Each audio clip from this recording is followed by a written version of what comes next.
For the final stage of this journey, we arrive at Newham for Teresa Jeffrey's story. I'm Debbie Hayes, the Information and Advice Services Manager at Age Concern Newham. We've been helping move Teresa and her daughter Linda into adequate housing while we do this property up in conjunction with the London Rebuilding Society. This is the first living room. This is where Teresa was actually sleeping. It is. I come up here sometimes. I see I stay up here, I can't remember right in a torch in a while. For a couple of nights, yeah. And you was cooking on that floor over there, wasn't you? Yes. There's a lot of damp coming in and water.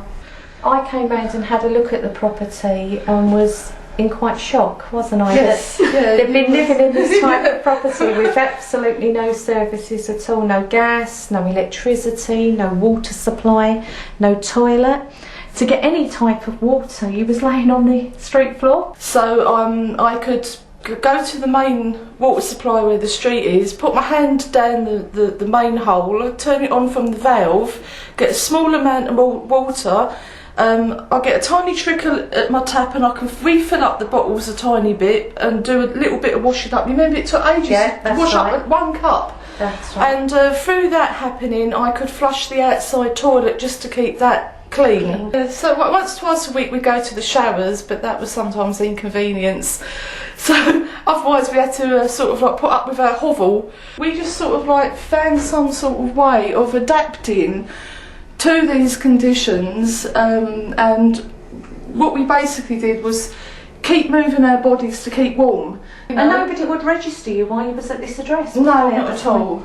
I'm so fed up that I can't get a doctor. I'm now gone to super drugs for their advice. We found this place with the help from London Borough of Newham Homeless Persons Unit. One of the housing specialists, Miss Stewart, was actually coming down to Age Concern on a bi-weekly, and we asked her if she could come and have a look, as maybe she could help us with finding alternative accommodation. Jackie came down to the property across the road and was just as horrified as I was, and went back and spoke to her bosses, and they allowed us to register Teresa and Linda as a homeless person. And this place is called on a rent deposit scheme, which basically is a council run where they pay the rent and the deposit. We then applied for housing benefit and council tax benefit, which is now being paid, except the top-up charge, which is now being paid from London Rebuilding Society. This is the second property that we looked at, wasn't it? The first one we looked at was in Plaistow, which wasn't really suitable for you, was it? No, it's because upstairs. It's upstairs.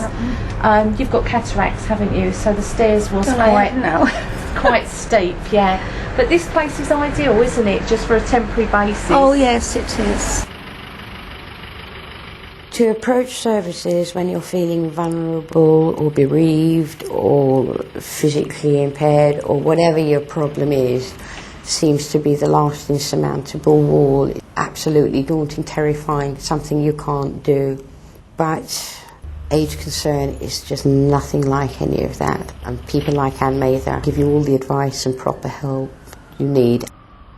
This is, I think, an important thing about information and advice, that you might go in for one particular problem, just benefits, but then by talking to the person you find out all these other little strands of problems that they do have, which then you can help them with. So it's not people tend to think it's just giving information or filling in a benefit form, whereas there's lots of other things that will come out of it when you're talking to people, which I think all people who work for Age Concern, I think this is where the strength is, that you're there to help people and change their lives. And I think this is it, where they do that, from all the letters we've had from people, and they know that us going in has made a big difference. So that 'cause they tend not to trust, say, social services, or they don't want people from the pension service. They think they're authoritative, but I think Age Concern has a reputation that they are there for older people.